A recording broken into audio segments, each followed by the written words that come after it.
Hi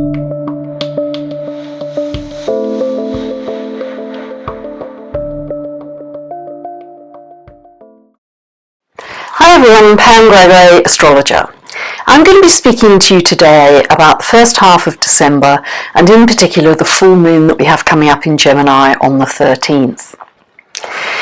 Now this is a very rich period astrologically. One of the important aspects I want to tell you about is a very positive aspect, a trine between Saturn and Uranus and Eris in Aries. So Saturn is moving between about 16 and 20 degrees of Sagittarius, and in this positive aspect to Uranus and Eris at about 20 degrees of Aries. Now, the Uranus-Aries side will enable us to have breakthroughs. It's very creative, it's a lot of innovation, but what the Saturn side does is help to ground it, help to make it real, help to make it practical rather than just being ideas in the ether.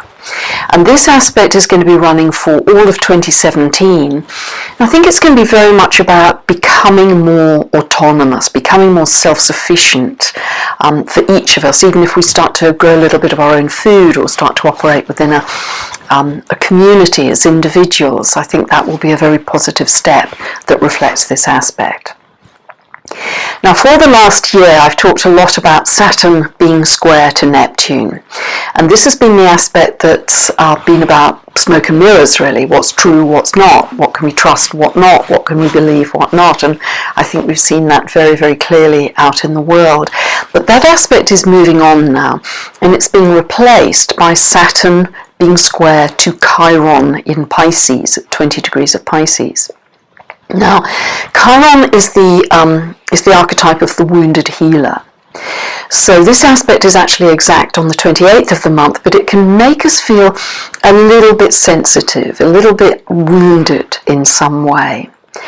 But the message of Chiron is always to shift our perspective upwards, to shift our spiritual view to a higher place. So it may well be that one of the ways the symbolism could manifest, in fact, is Saturn in Sagittarius. Sagittarius is about the law. It's the sign most associated with the law.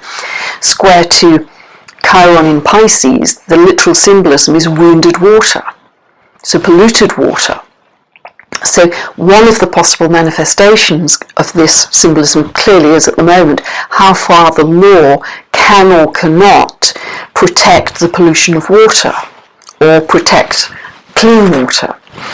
So it's going to be very interesting to see how that unfolds, but as individuals we may feel a little bit sensitive and challenged with this.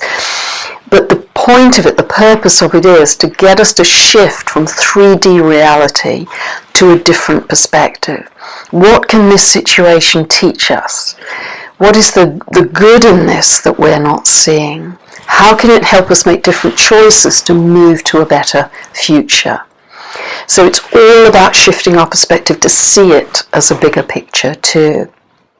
So that's going to be happening all through this month. And whatever developments we see with that aspect may actually fuel a very, very important and dominant T-square that we have between Jupiter in Libra, about 16, 17 degrees of Libra, square to Pluto in Capricorn, that's at 16 of Capricorn, and Jupiter is also opposing Uranus and Aries in Eris at 20 degrees of Aries. So this is a very intense T-square. It has a revolutionary feel to it, an eruptive feel to it, because what Jupiter does is expand the revolutionary qualities of that Uranus-Pluto square that I've talked about so much over the last 5 years. But we may see it in an even bigger way over the next few months going through to April 2017. So Uranus demands equality. It demands a bigger voice and a fairer voice in society. And it's usually rising up or protesting against autocratic, controlling, top-down corporations and governments. That's the Pluto side.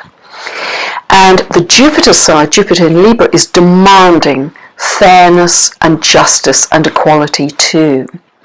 So this really reflects, I think, the huge surge that people feel for a shift in consciousness, socially, politically, economically, in every sense. We're asking for a shift to a different way of being, a different way of living.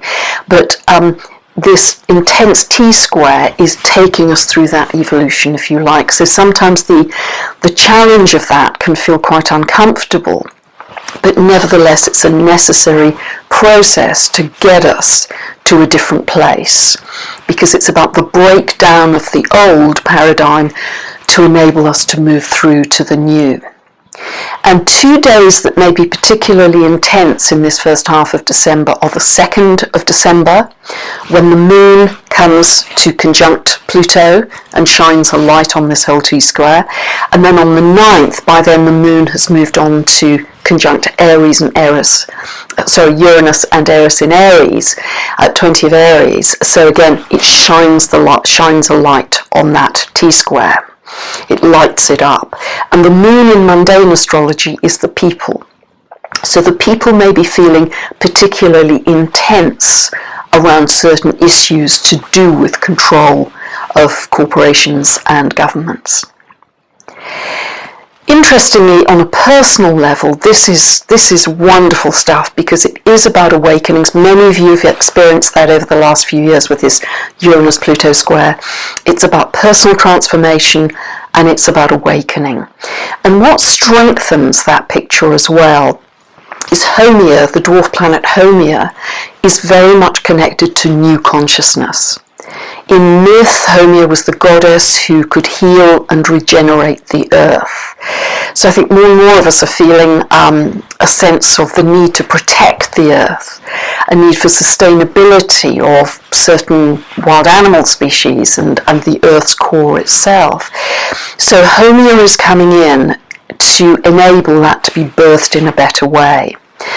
Now, Haumea is in Libra. It's directly opposing Uranus and Eris, planets of awakening, in Aries, and it will be in that opposition until early 2018. So this is a wonderful opportunity for us to really break through to a new level and a new consciousness. It's really positive.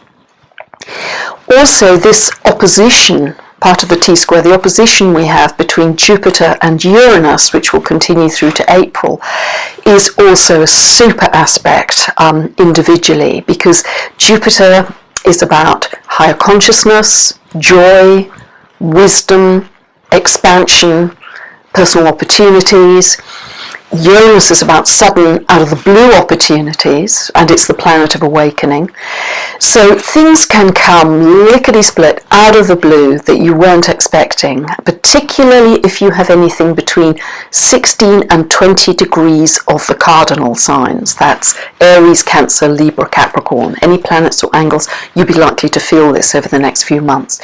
So opportunities could come up for you, and with Uranus there's always a feeling of speeding up. It speeds up time. That's the illusion we have with it. So you've got to go for them. You've really got to jump on them at the time, because otherwise they just move on. But often you have a great feeling of liberation and freedom with this Jupiter-Uranus aspect, breaking away from something which has been constraining or burdensome. And also it sometimes indicates striking out against the values of the current society that you're living in and wanting to live in a different way, a more alternative way, perhaps a community way. And we are going to get more echoes of the 60s with this, because we had a very strong aspect between Uranus and Pluto in the mid-60s. That was the conjunction. We now have the square, which is being expanded by Jupiter.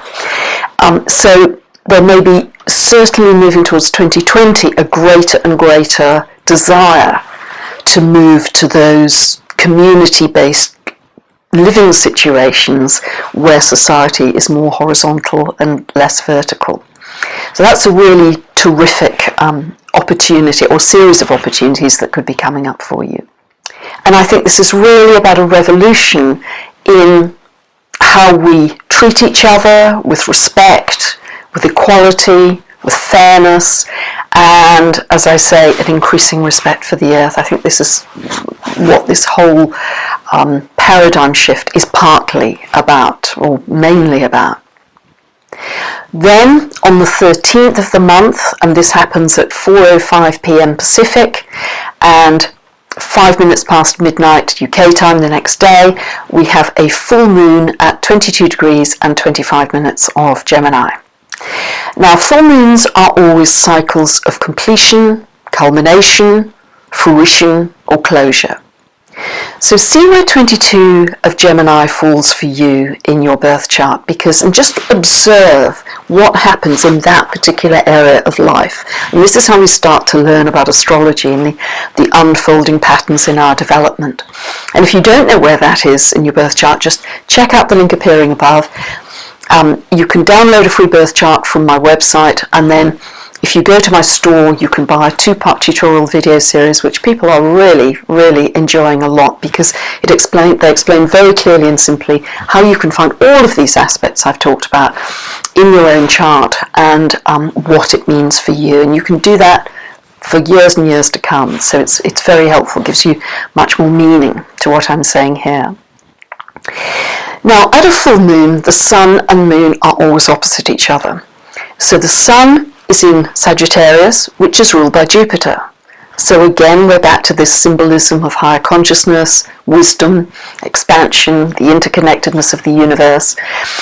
And the moon is in Gemini, and Gemini is much more practical than Sagittarius. It wants to anchor it, wants to bring it down to accessible everyday life. So again, there's this message of make it real. Don't just have the ideas in the ether, the awakenings. Find a way to incorporate it and integrate it into your daily life.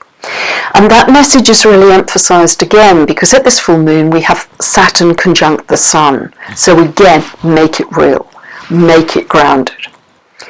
We're helped at the full moon by a wonderful grand trine, which is an equilateral triangle in air signs between the moon in Gemini, Jupiter in Libra, and Mars in Aquarius. And this is very, again, creative. It brings about new ideas, it's generous, and together with the aspect between the opposition between Jupiter and Uranus as well, this whole feeling is about bigger horizons and a bigger vision for yourself. Sagittarius is quite future oriented as well, so it's really going beyond the current circumstances and the current challenges we might have in our 3D linear world, and enabling ourselves to reach out to develop a vision which we can then move towards. And that's so important. And I think what's very important as part of that is having a daily spiritual practice, having a place of peace and calm, where the more you can fall back into that as your default position, the more you will be creating those emotions in your reality, and that will become your world as you move forwards. So really important part of the picture. But the full moon will always shine a light also on the area of life where it falls. So just really see what it's highlighting for you this time around. So enjoy this full moon in Gemini, a very rich period in December, and much more to come in the second half. And enjoy the full moon in Gemini, and also any of my other products, book, audiobook, etc. Just check out my website, pamgregory.com or thenextstep.uk.com. Thanks so much for listening.